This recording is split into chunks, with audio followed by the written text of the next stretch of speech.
Switch this up. All right, hello everybody, officially near and far via Zoom and Facebook. I am Megan Marshall and I'm the director of the Hugh C. Hyde Living Writers series. I'm very excited to welcome tonight's featured guest author, who is no stranger to the internets.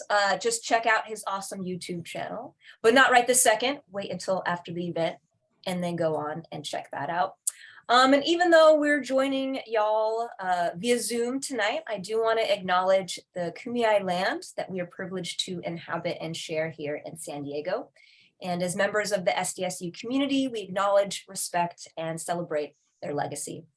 I also want to take a moment to thank those who have helped to make this event possible, and that includes Markle Tumlin, my fabulous co-host. Hey, Markle. And other friends from Love Library, Danya Mukahal, Laurel Bliss, and Rebecca Williamson. And I'd like to acknowledge the Department of English and Comparative Literature and instructionally related activities for their continued support of the series. So just a couple reminders. I know for some of us, this has been a bit since we've used the Zoom forum. Please keep your mic muted during the presentation and know, as I just mentioned, the event is being recorded. If you'd like to view the recording after the event has concluded, please check out the Hugh C. Hyde Living Writers series on YouTube.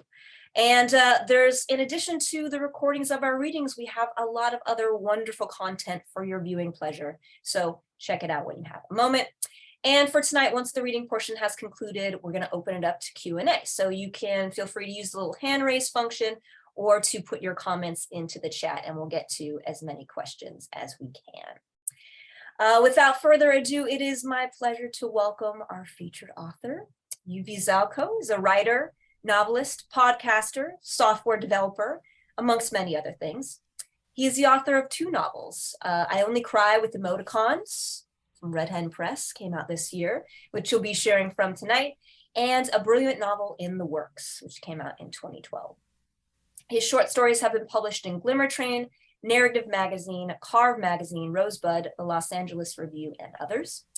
Yuvi received an MFA from Antioch University, and in his own words, uses his poor drawing skills to make YouTube videos and mobile apps that ooze with his worries and anxiety. I feel like this digital platform is perhaps the perfect venue to share and discuss his most recent novel, I Only Cry With Emoticons, because the protagonist, Saul, is still struggling to make connections behind or beyond his high-tech job, both on and offline. So perhaps for us, a sense of art imitating our lives. The novel has been lauded as a sly, forthright comedy about the intersection of love and technology, and as a deft navigation of second chances and the complicated, fluid definition of family in the 21st century that is comic but still tender. For me, in addition to its artfully wrought prose, subtle humor, and astute, often self-deprecating introspection from our hard-to-love but lovable protagonist Saul, I was most taken by the novel's refusal to offer any easy, pandering answers to life's dilemmas, and the way in which it highlights and celebrates how complicated it is to be who we are. So please join me in giving a warm, silent clap welcome to Yuvi Zalkow. Well, thank you so much. Thank you. I'm excited to be here. This is just such a cool series. As I started digging into like what y'all do here, I was very excited to be this small part of it. So one thing I'm gonna do is I'm gonna do some webcam trickery, but I'm not so smart at multitasking, especially in real time. So if I forget to put my face on the screen when we get back to the conversation, just remind me. My face will be in the corner for part of this, just so you don't get too bored of me and my face. And so I'm going to do some animations while I read. And every now and then I'm going to come back and just like kind of talk a little about like how, some aspects of the writing of the book along the way, if you don't mind. So I'm going to read 2 different excerpts with a little bit of conversation within there, and then we can talk about anything else afterwards. All right, so let me see if all my technology cooperates with me today. So Yeah. So, I live in Portland, Oregon, and 10 years ago, I was working at a startup company in Portland that did online social collaboration software.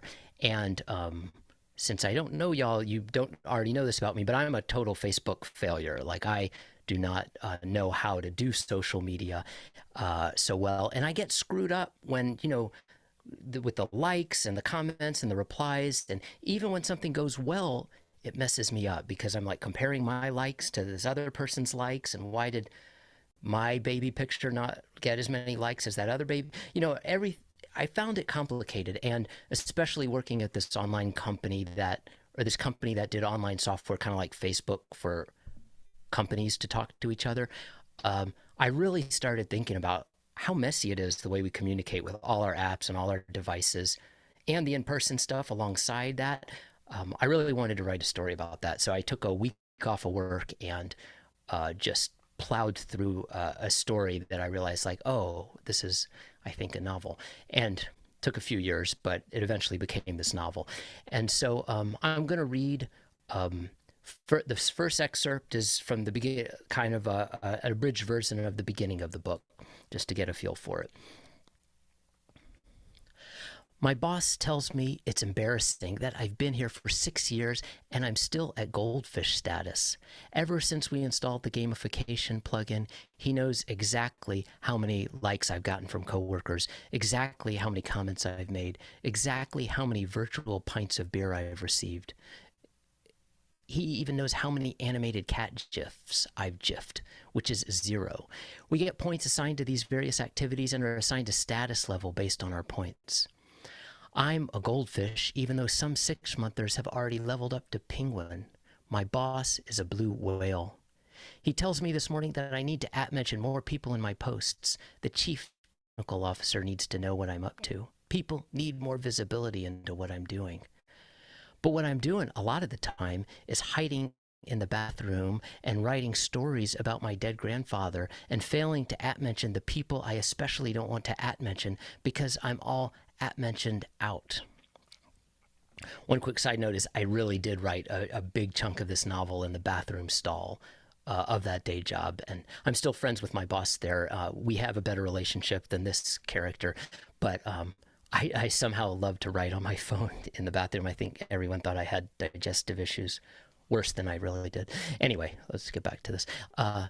But what I'm doing a lot of the time is hiding in the bathroom and writing stories about my dad. Okay, sorry, I already read that paragraph.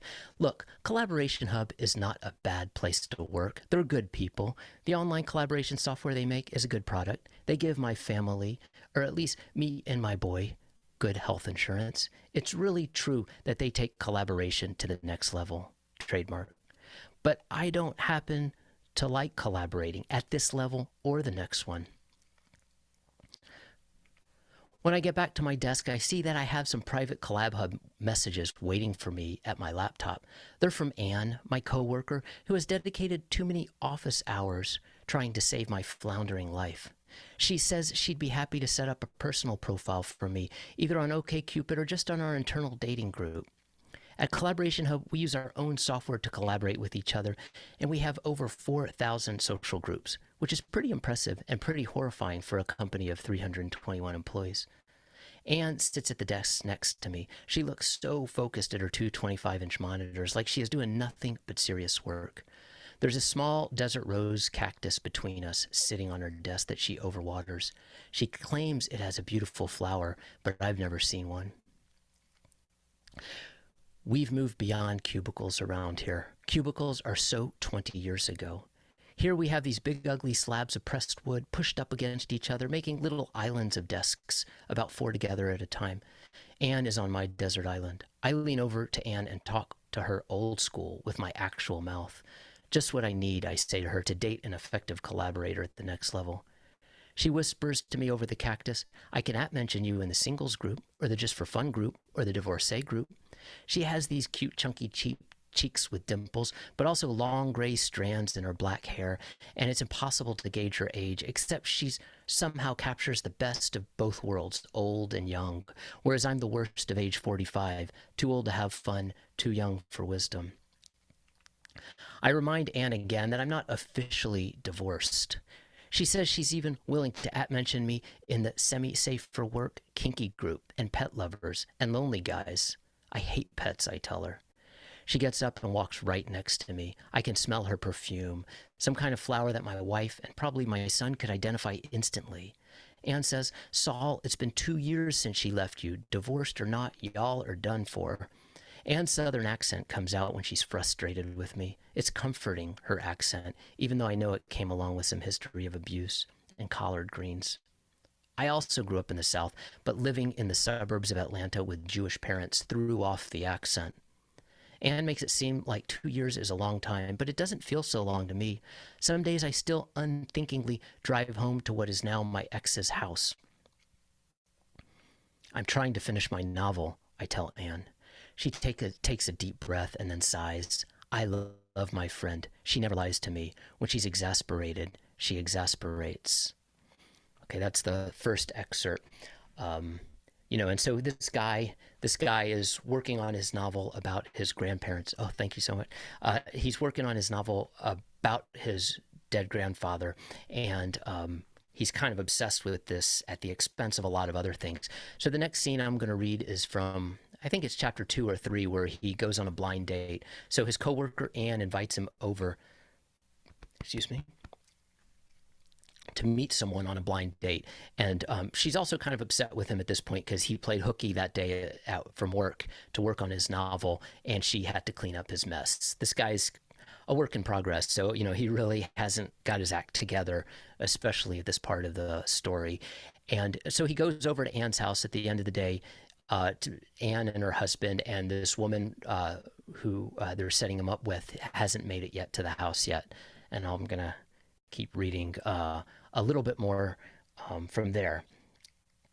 And one thing just to talk about this, I really wanted to explore a few things, but especially vulnerability and like how a man does vulnerability like that. Roadmap has always been not, well, I've never felt like I kind of connected with men so easily, except I'm navigating this territory and engineering that has been, luckily it's getting a little more balanced, but it's a pretty male centric world that I have been around, and I'm just trying to figure out how these men work and how vulnerability works. It's something I've really thought about a lot. And so I just kind of wanted this guy to walk through that messiness of what does it mean to be a guy with problems and how do you express it. Okay, that's more than enough that you need for this. And so now let's get to a scene with the blind date. Anne's husband, who in my head has been assigned the username Hubby, asks if I want a gin martini. I say yes in all caps. Anne says, I bet you worked on your dumb novel while I worked on your dumb work. I did, I say with a fake pride. It's almost ready for you to send off to your big shot agent friend. I know that Anne has a powerful literary agent friend in New York, but in reality, I'd be terrified for my impossible novel to see the light of a New York day. Not likely, she says. And then we talk about hubby's projects.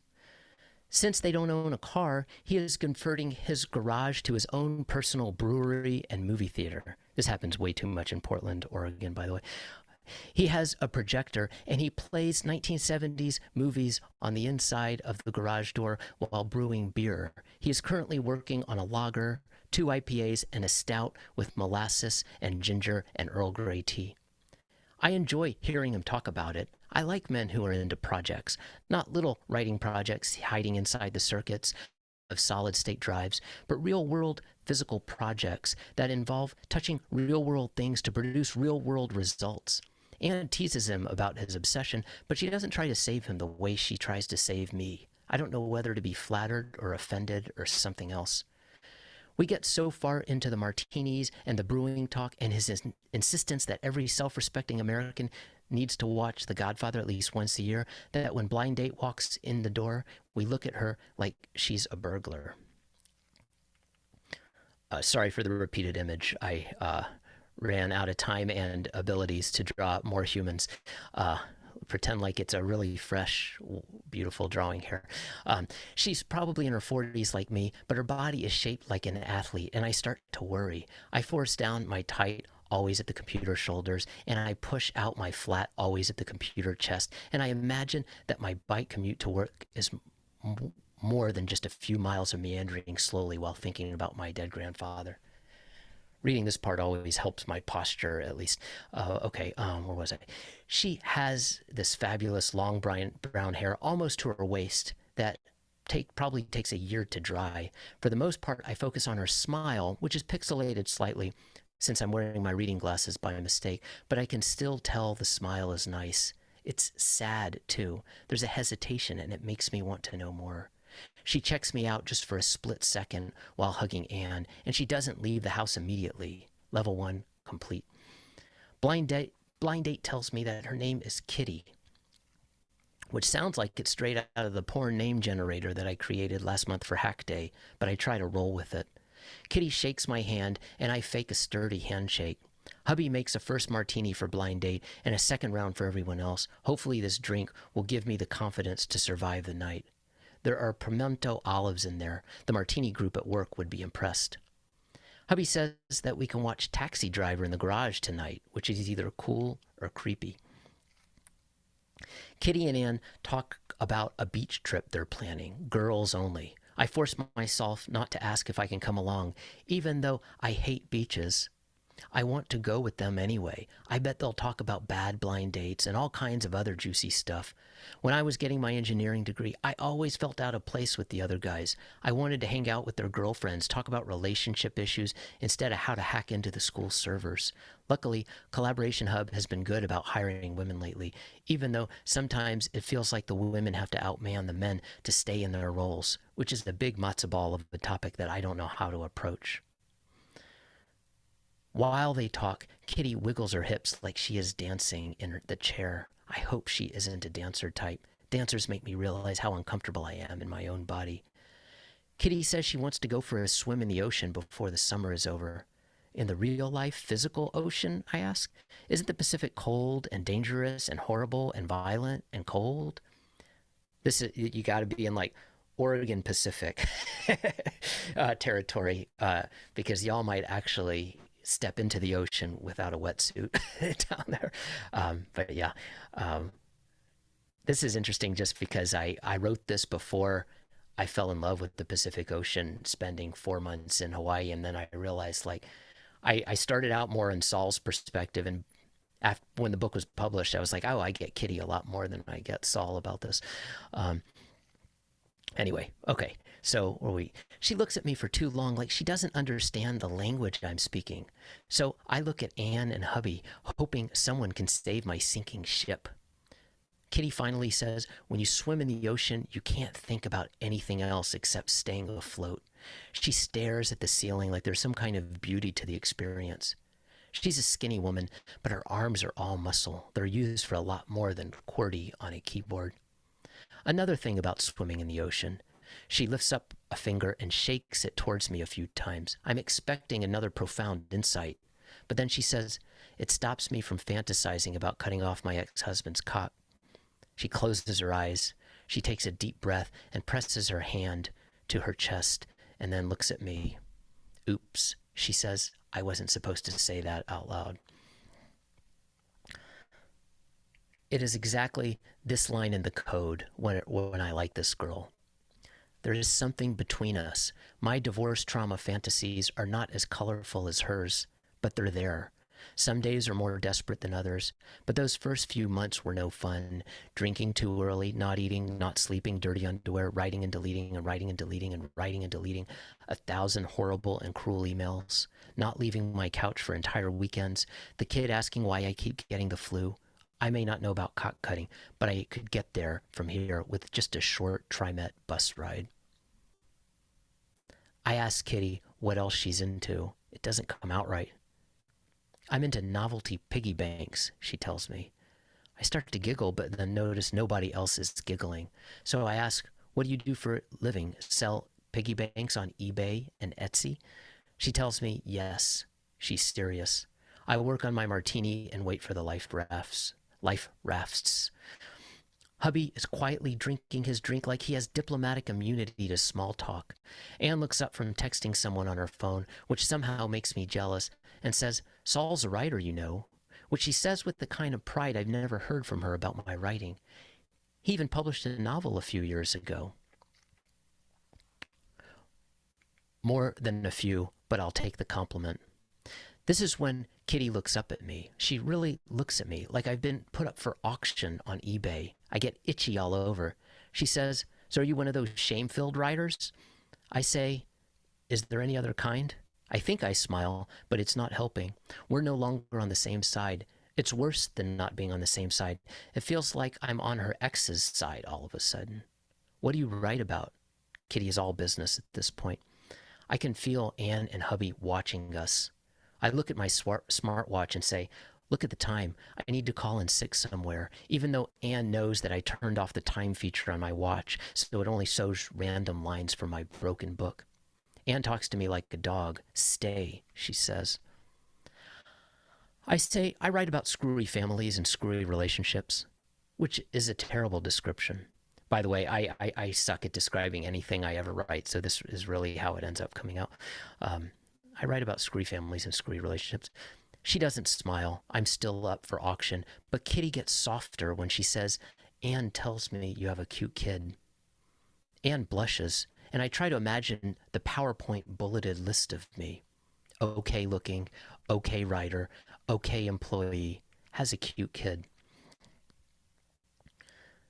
In my awkwardness, I tell everyone that my son is obsessed with a show called The Octonauts, and that it's about these land animals that help sea creatures, and they live in an underwater space station called the Octopod and drive around in gups. They look at me like I'm talking from an outer space station. Maybe it's the martini burning through me. I look at all these people around me, and I want to cry. I say, when the boy is with me, I'm constantly trying to work on my novel, and I get irritated with him when he interrupts me. When he's with his mom, I miss him so much that I sometimes drive by her house and park a block away, hoping to see him biking by. Anne and hubby don't look me in the eyes, but Kitty does. She says, That's messed up. She says it with such a straight and even voice that it doesn't even seem like a criticism. And she smiles at me like she's floating along on a happy memory that I somehow instigated. I say to Kitty, My boy has a beautiful cowlet. And then, to get back into the moment, I say to Kitty, So do you have an octopus piggy bank or some other quirky ocean-themed thing? Her breathing gets irregular, and she squeezes her eyes shut. The lift in her cheeks turns to a droop. Whatever happy thought there was in her head is now gone. My benign question has somehow stuck a blade in her. The crying echoes in her palms like she's inside a seashell. Anne hugs her and presses Kitty's face into her shoulders, and she walks them to the bedroom. Well, I say to hubby, I have an effect on women. Hubby smiles, barely, and then he says, She hasn't had the easiest year. He doesn't say more, and he doesn't try to make me feel any better. I say, I wonder if I should apologize or something.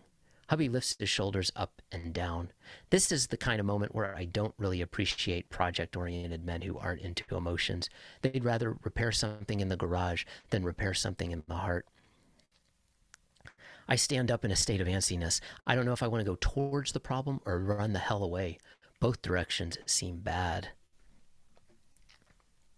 I go down the hallway to the bedroom and knock on the door. What is it? Anne says, like I'm no longer her friend and coworker. Are y'all okay? I say. She doesn't answer. Sorry about the octopus thing, I say, taking a wild guess at what offended her. Maybe she suffered an octopus mauling while swimming in the ocean. Give us some time, Saul, Anne says to me. I want to hear Kitty's voice too, just a sign, but I get nothing, so I walk back into the living room. Look, I tell hubby, I think I better go. You sure you don't want to watch Taxi Driver? He says. No thanks, I say. It's actually tempting to hang out and watch a disturbing story of disconnection and loneliness right now. But instead, I say, tell everyone I'm sorry for everything. As I leave, hubby says to me, Forget it, Saul. It's Chinatown. Well, thank you. That's that was the reading, and the technology seemed to behave. That was amazing. Yes, it all worked seamlessly together. And so if y'all want to unmute yourself for a minute and give an actual applause to you, you're certainly welcome to do so. Thank Whoa. you. That was fun. Thank you. Amazing. Yeah. Well, All thank you. right. Sometimes it's nice to hear that. We miss Yeah, that. yeah. These Zoom events. Yeah, I've been in my attic for too many years. It's Yeah. always nice to. All right. Well, I know we have some questions for you. So again, if you want to throw a question into the chat, I can moderate those. Or if you are a brave soul who'd be willing to try to use the little hand raise function, you're welcome to do that and unmute yourself. And we can go from there. All right. So I think I see Gio with a question. You want to start us off? Hi, Yuvi. I loved your book. Oh, thanks so much. I had a question, just kind of like a simple one to start off, which is, what are you reading right now? What authors are you really into, and anybody you would recommend? Yeah, let me hang on a second. It's just a few feet away. You're gonna have to Okay. see that I'm Yeah. not wearing socks, but I'll be right there.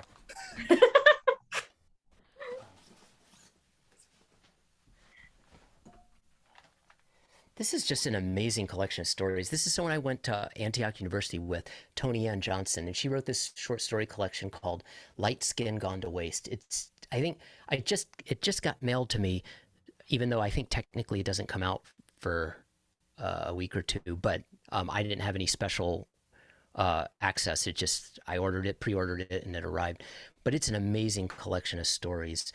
Um, yeah, just about a black family growing up in the in the 60s, 70s, 80s. I'm partway through it, but it's just it's an intense experience and beautifully written, and I just can't wait to talk to Toni Ann more about it, because it's a hell of a book. So anyway, that's one book that I really am excited about. And let's see what else. I'm trying to think of what else. I just started rereading The Razor's Edge by Somerset Maugham. So I'm 70 years late in announcing that book, but I still I fell in love with that book a few decades ago, and I love it all over again right now. So those are two things on my radar at the moment. But thanks, Gio. Yeah. Great, thank you. Yeah. Oh, what? Was there a follow-up question to that, Gio, or do you just wanted to start? Oh, I thought I cut Yuvi off. That's all. I thought you were going to say something else. I'm sorry. No. That's great. I'm an awkward closer of a answer. Likewise, obviously. All right. I think Darlene, I see your hand. Go ahead. Yes, my hand is up. Thank you. Nice meeting you. I recognize that attic. I've seen that a few times on YouTube. So yeah, thanks so much. To see you live, I'm in there. But same place. Anyway, it's real. Thanks. We were talking about good places to read and bookstores and things like that. And you mentioned Powell Books in your book. That's they're kind of an iconic Portland bookstore. How have they been to you as a local author? Have you done anything with them, and have they done anything for you? Yeah, well, I'm an awkward networker. It's almost like I go out of my way to not be a good marketing person. But since it's a local place and I'm friends with people connected there, so I had a reading. I did my book launch there at Powell's downtown Portland, and that was super fun. Just to be back there. I hadn't been there in a few years because of the pandemic, and so I love being there and roaming around those aisles. And there's it's I have a few friends who work there, even though I'm not super connected to them, but they've been mostly good to me. But it's always fun to go back there. It's a fun bookstore. Oh, happy to hear that. Thank you. Yeah. Right, thanks, Darlene. I have yet to visit Powell's I mean, I've yet to beat Portland, so I'm excited to check it out eventually. I know. Yeah, there's good small bookstores, and that's the good big one out of the indie bookstores. Well, I know, so there's a question in the chat, but just yeah. since we're on this kind of subject of bookstores, I wanted to just ask you quickly about working with Red Hen. How did you maybe make your way to Red Hen? What has your experience been like, you know, because they're sort of more local for us here in California. I love Red Hen, and I don't want to forget to mention something about the cover related to Red Hen. Red Hen's understanding of books better than mine, but I've loved working with Red Hen. So my agent originally shopped this around with some of the big presses, and even though we got some interesting conversations, ultimately it didn't work out. And so then she just decided, let's go to some interesting presses, small presses, indie presses. And I had already loved Red Hen. Partly, a friend of mine was published on Red Hen. Oh my god, I can't on the spot. I can't remember the book title. But a friend of mine was published on Red Hen, and I had seen Kate Gale, the one of the founders, read at an event or at a panel discussion. So I knew Red Hen was cool, and so when they got a hold of the book, they were very positive, and they seemed to really get it. Because I was worried about how to position this book. It's got tech, but it's not. You know, the tech is sort of like in the backdrop of a guy trying to connect with people, and they seem to get it in a way that I was excited to work with them, and they've been fun to work with all the way through, and they have some fabulous people working there. I just can't believe how much they get done for the size of what they are. They get a lot done. But I just real quick wanted to mention with the cover, like I had a much more boring cover. Here, I'm gonna walk away from the mic one more time.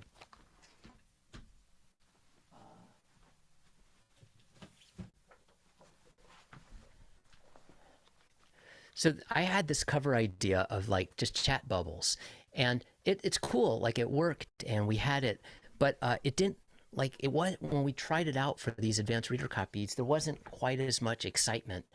And so Kate Gale at Red Hen was just like, I think I want to put monkeys on there. And I was horrified. I was like, there's no monkeys in this book. But she came up with a cover, worked with an artist, and it was just a very compelling book. And I kind of let go of the cover needing to be so on the nose, that it's not it doesn't represent a scene directly on page 33 of the book, or something like that.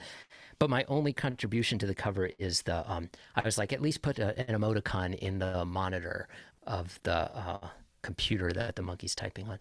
But it's been fun working with Red Hen all along. Just they seem like a really sharp crew, top to bottom. The people at the top and the interns who are working there just for a few months are all just fabulous. So I've had a great ride with them. Awesome. Anyway. Well, thank you for answering that. And I will say, the emoticon does really tie the whole cover together. I mean, I feel like. But yeah, I do like this cover, and I reached out to the artist to thank her once I found out who it was. All right. We're going to get into a question from the chat. So I'm going to read it out just for those who aren't with us and can't see it. From Laura. Thank you, Laura. So she says, halfway through the book, you write, I really didn't try to work things out. It's true. I just kept thinking this is the year of the book, except every year was the year of the book, and no year was the year of the marriage. In your opinion and experience, is creating art so consuming that it's not compatible with work and family responsibilities? Can a writer who is not financially independent or untethered not have it all? Yeah, that's a really good question. So as far as as far as the first part, one thing about this book is I wrote it at a moment where I was struggling. I'm married currently, and even when I was working on the book, I was married. I always have to qualify that at readings, like especially when I read scenes where the divorce is most pronounced. I have to be like, my wife's in the audience and we're happily married. But just even though I feel very I really felt strongly about that. This is his situation.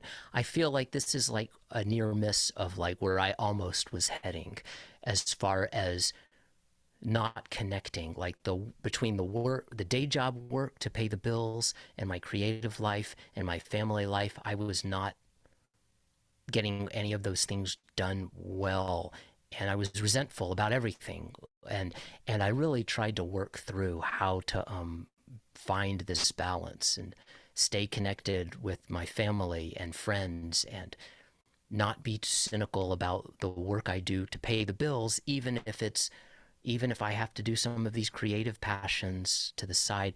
And so I actually, I mean, I think part of the writing of the book was this struggle of, this guy, it was all falling apart. And, he's trying to find a way to cobble it back together. So, I feel like there's hope for him by, not to spoil too much, but I did struggle with that. And I feel like it is possible to do these things, but you really have to, pay attention to when things start slipping, when you need to learn how to connect better. Like my wife and I have learned, she's a therapist, which doesn't hurt, and I get a lot of therapy. So we're very familiar with different forms of therapy from both directions, and just how to talk things through and connect when we start behaving in ways that aren't connected. To be like, here's why I've been cold for 2 days, and I don't want to be this way. And so, we've had to learn techniques, and it's not always easy, or doesn't always go perfectly gracefully. But I think it's a big challenge,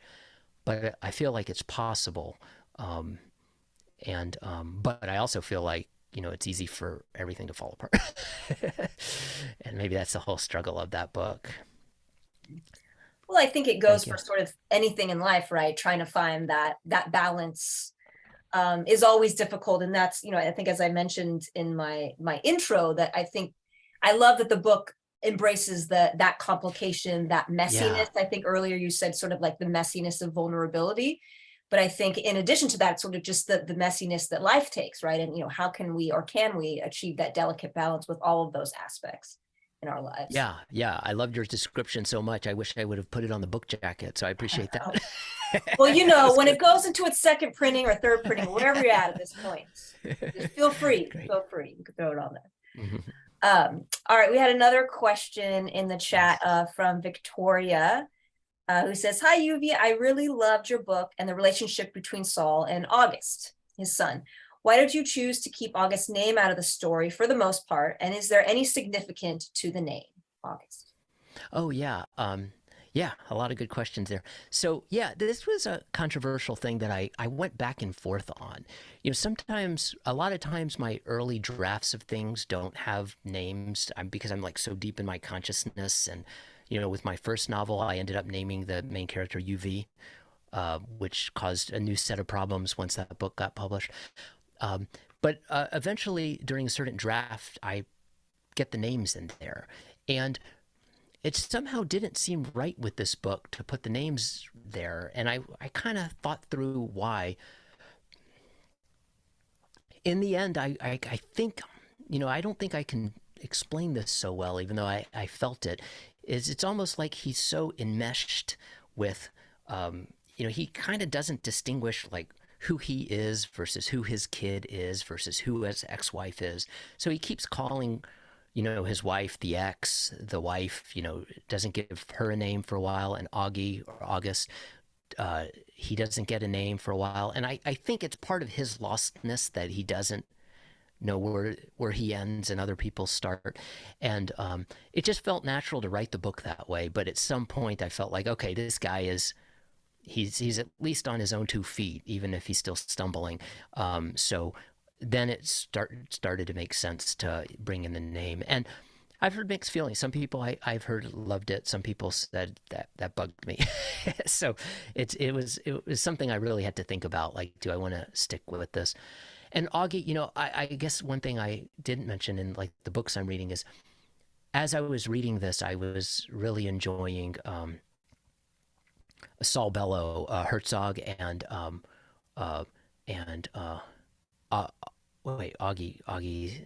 Augie's March. Is that the title? So, but it was Saul Bellows books, and so his characters ended up like falling into the book, well, because his stories were in my mind at the time. So, and I just always liked Augie. I thought that's kind of a sweet name, so it instantly seemed to work for the kid. Awesome. Well, thank you for that response. And it's hard when you put a book out into the world, you sort of never know, you can't please everybody or what's going to stick or, what's going to work. So it's interesting to hear some of the different feedback you've received just on the choice to maybe hold off on including the name. Yeah. I really love those kind of conversations. And, you probably know this about me by now, but I like to kind of talk about the flaws and the messy things, and I'm happy to even talk about the second guessing of stuff. So I find it really fun to talk through decisions writers make, whether it's in the middle of the writing or after the thing is published. I'm constantly editing my book when I'm doing readings. I can't help it. Like I'm always changing things around. It's a draft until we die, right? Isn't that yeah, that's good. All right, I see Gio's hand, and then we'll go. We got another question in the chat. Go ahead, Gio. Hi again, Yuvi. Hi. I had a question about your journey to finding an agent, and I wanted to know what that was like for you, and then if you could do it all over again, and you were a young writer, what would you, young meaning just brand new, you're still plenty young, how would you, what advice could you just hopped into a time machine and could tell your younger self that wanted to write, hey, this is how I would go about it this time, if at all? Well, that's interesting. The way I got the agent is kind of a brute force method of, for my first novel, just 10 years ago, I'm on the one novel a decade plan, so I'm not the fastest writer. But I was just submitted. I had a draft and I submitted it to a bunch of presses and a bunch of agents that seemed right, and I got rejection after rejection. In fact, I even made a fake book trailer for that book when I thought I was going to throw it in the trash can, and it was just a joke about all its rejections. And it was like the month after I made that fake book trailer, I got a publisher reached out to me and an agent reached out to me. And so yeah, it was weird. But so really I just kind of threw it out to a bunch of places, not knowing what I was doing. But, I was still trying to find presses that seemed to be in the realm of what I write and agents that roughly, but that's an exhausting process. So sometimes I did do a little bit of a blind, okay, that sounds good. But the press, it was a new press that was just starting up in the US at least. And the agent was she was an assistant to the agent I submitted to. And she was just getting started as an agent. So she was a junior agent kind of just starting. And so she took me as her first client and helped me with my small press book, even though, normally you'd have an agent for a big press book. And she just liked the voice and loved what I was doing, even though, I think normally it would probably have made more sense for me to just be doing it myself with small presses. I don't feel like I'm suited for big press. I think it's just I don't have the right constitution for dealing with that. I prefer these kind of indie operations, and they feel more intimate to me in a way that I like. So but to my younger self, I don't know. I feel like I'm always stumbling around, and I don't know, but I just do know I love small presses, and luckily I have an agent who is willing to support me and help me, alongside some of her bigger authors who have big book deals. So to my younger self, I don't know. I think the main thing is to keep creating. The new obsession I have right now has been just keep creating stuff I'm passionate about and spend a little bit of time getting it out there, but mostly just to keep having fun. And that's at the expense of, you know, like some of my YouTube channel doesn't get a ton of views, but I love it. And I think I'm just kind of in that zone. You know, now that I'm 50, I know that's suited for me at this stage, whatever that means. You know, if I were 30 or 70, I don't know. You know, I don't know where I'd be at different stages, either like how many years of writing or what age. But all I know is right now I just love just creating and doing a little bit of publicity, marketing, but not much, and then getting back to it. So I don't know what I would tell my younger self except focus on the delight of it. I think like 10 years ago with my book, I focused on like it didn't get as much attention as I wanted it to, and they didn't market it this way that well enough. And I got wrapped up in that, and I was not happy for 2 years brooding about that. I wish I wouldn't have done that.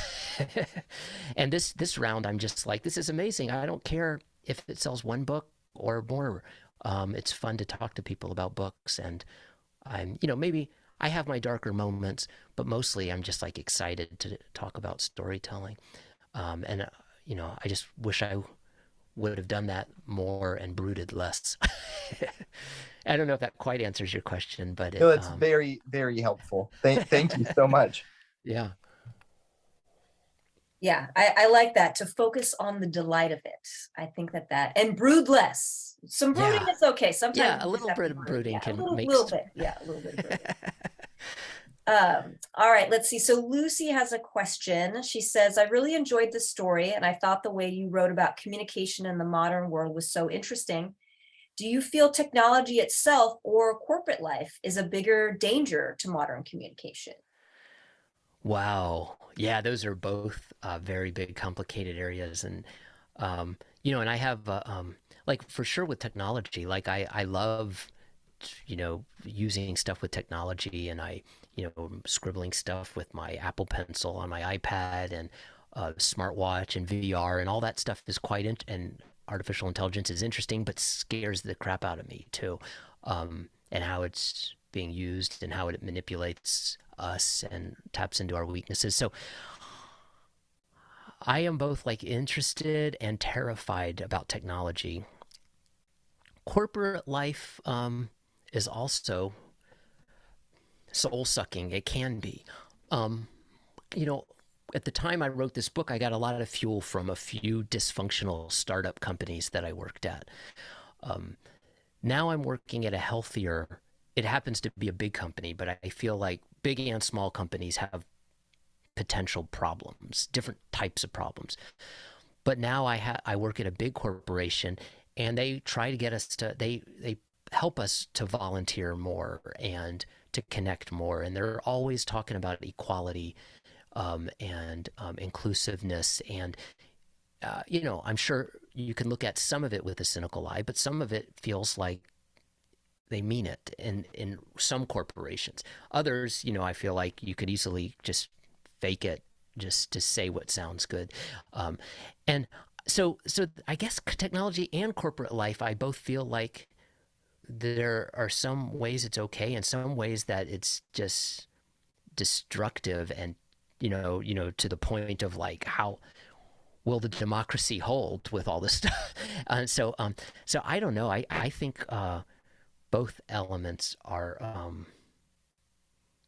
messy but also interesting, and I don't know where to land on this, except every day I'm like, don't know, you know, I have to prepare myself before reading the news. I'm sure all of y'all can relate to that, but it's not easy times, and sometimes the problems are with corporations and with technology and other elements, and the deceit that happens. Anyway, so I don't really know, but all I knew is like, I knew with this book I wanted to tackle like just one sliver of it. You know, like for instance, this book doesn't talk about like the algorithm manipulating us.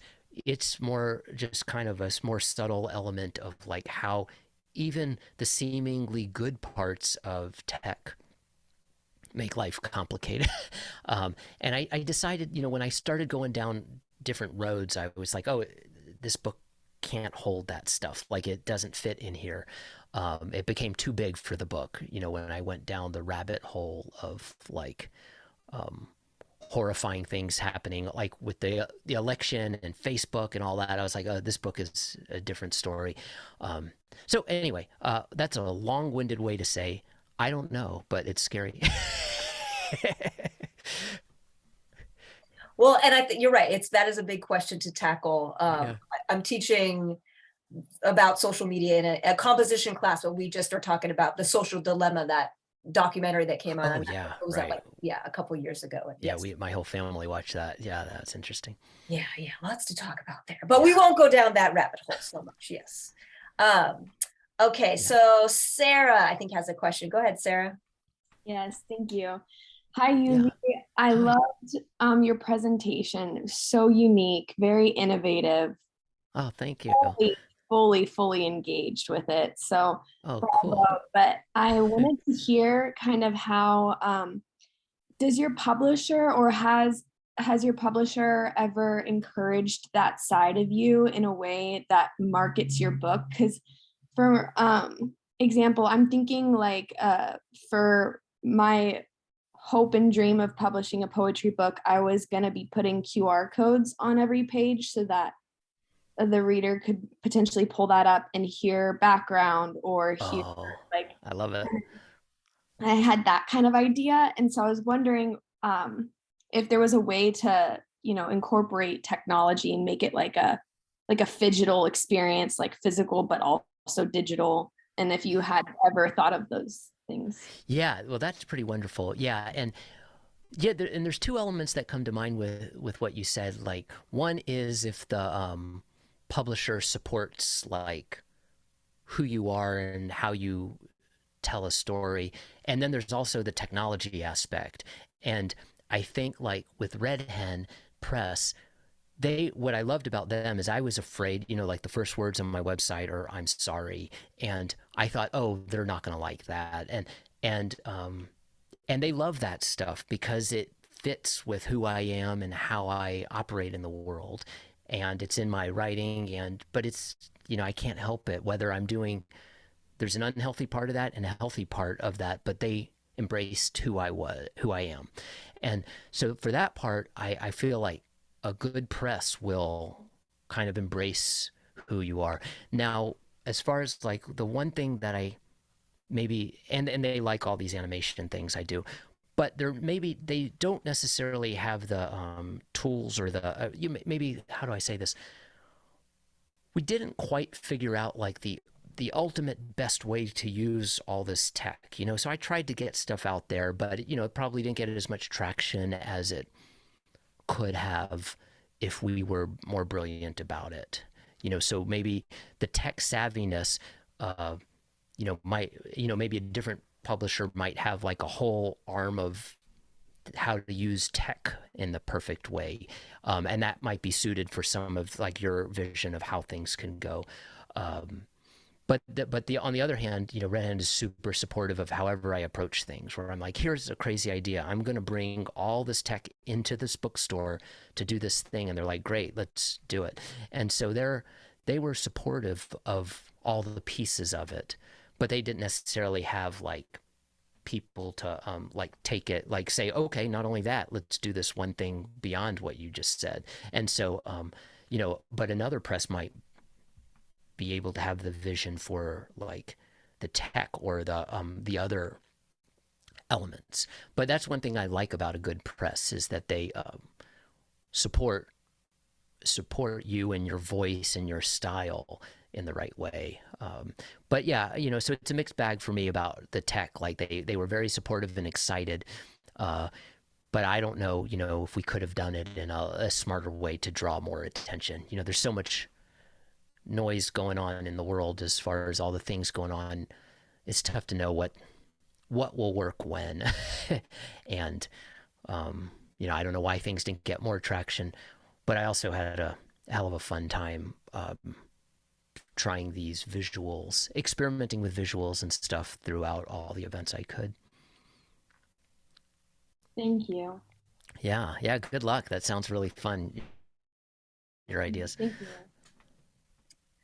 Yeah, I was kind of thinking, I mean, when just kind of watching the animations that you created just for this particular event, if you had ever thought about doing a sort of a text that was born digital. I mean, just, sort of with the animations and the text itself, on Yeah. screen. So nothing, something that doesn't come out in the physical copy, but something that just lives in the digital sphere. Yeah.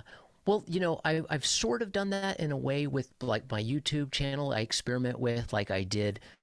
Uh, I had chronic migraines for most of a decade now, and at one point, about 5 years ago, I did a video. Yeah, so it's like a video essay about chronic pain, and um, and so sometimes I do things in that form, although they haven't been fictional, but they're like storytelling in that form. So I will sometimes like how I became a gamer and how I became a or and how I deal with chronic pain or two avenues where I'm just like I think I want to tell the story by video. But I feel like there's more merging and experimenting to be done. And like these visuals I kind of came up with after the fact. Like I was like how do I blend this? And so I kind of came up with the this mechanism when I was close to release of the book. So if I would have thought about it earlier, we might have maybe had a slightly different conversation, except I signed the contract 2 years prior to the book releasing. um, Yes. oh, thank you, Sarah. Loving your video. How did you get into the YouTube thing and decide to start a channel and continue with it? Yeah, it all started as a way to combat stage fright. So in 2010, I was graduating at Antioch University out of LA. And it's a wonderful low residency program that I'm happy to chat about if anyone wants to know more. As far as it's just an interesting low residency program, but I could do it while still working full time. And I had to give a lecture, and I was like, crap, I can't speak in front of people. Since then, I've learned to love public speaking, but at that point, I was terrified. So I was like, I'm just going to record my PowerPoint slides and talk through it. And while I was talking, I started like doing little scribbles, and I was thinking, well, maybe I could make some animation gimmicks here and there, and what was I going to say about that? And then yeah, and then slowly they became, I wouldn't say more advanced because I still love how crude they are, and I never try to get like good at drawing, but I've fine-tuned the process of how to do it. It left the realm of PowerPoint and entered into like scribbling on my iPad and using video production tools to make. And yeah, so it just turned into a really fun racket. And even though it takes a ton of hours, it's a different headspace than writing, and I love the blend of rotating between those two worlds. Well, it definitely seems like, especially at least given the nature of I Only Cry With Emoticons, that the two kind of feed each other, right? Or at least, feed into the characterization. Yeah. Well, I know we're getting to that point where we might be turning into Zoom pumpkins in a minute, but I was wondering if maybe we could kind of conclude with, so for those who haven't read the novel, it has sort of a dedication. It's for anyone out there stumbling towards an in real life connection. And then in the acknowledgements, you kind of give shout outs to your writing groups and others who have kind of helped you to shape this novel. So I'm wondering if maybe Yuvi, could give us some advice, or for those searching for those like in real life or in virtual platforms, connections with other writers. Like, how do we form and create and keep a writing community that can sort of to help to feed our own work? Yeah, that's huge to me. And one thing I realized when I did some video about like something like the fuzzy secrets to writing a novel, or something like that. And the reason why I was calling it fuzzy is like the number one thing for me was to find that community. Like I could not write without the community. And the way I found it was, schooling with other writers. So, my friends from Antioch that all over the country, I'm still friends with 12 years later. And also local in Portland, I found a writing group, And from that writing group, we started another writing group, or I signed up for a writing class, found some writers there, and excuse me, I keep hiccuping. And then we kept, I kept building that network of people, and some people are, my best friends now over the years because of that. I still have, a writing group based on some of the people I met 20 years ago. And yeah, but I feel like if you book groups and writing programs and classes, all that stuff eventually, it's not like you connect with everyone, but you connect with a few people here, a few people there, and just treasure the few that you have. If it's more than zero, I think it's fabulous. And it doesn't always work that way. I've been in some workshops where I'm like, I'm on a different wavelength than what's going on here, and that happens. But every now and then I'm like, oh, I think I get them. Their humor worked for me, or the way they talked about their messy process worked for me.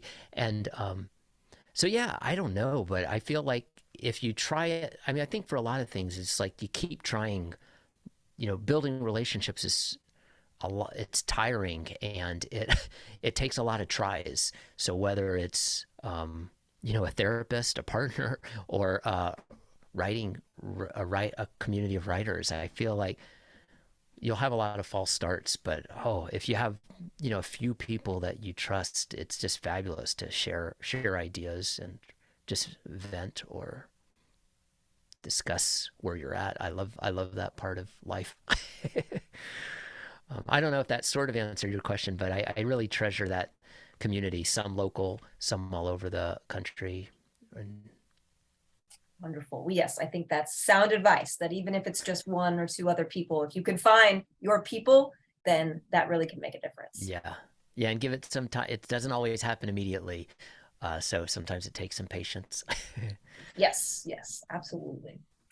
Well, thank you so much, Yuvi, for your time this evening, for the wonderful reading, the animations, your insights, and honest responses to all of our questions. How about another? You can unmute yourself. Round of applause. Real applause.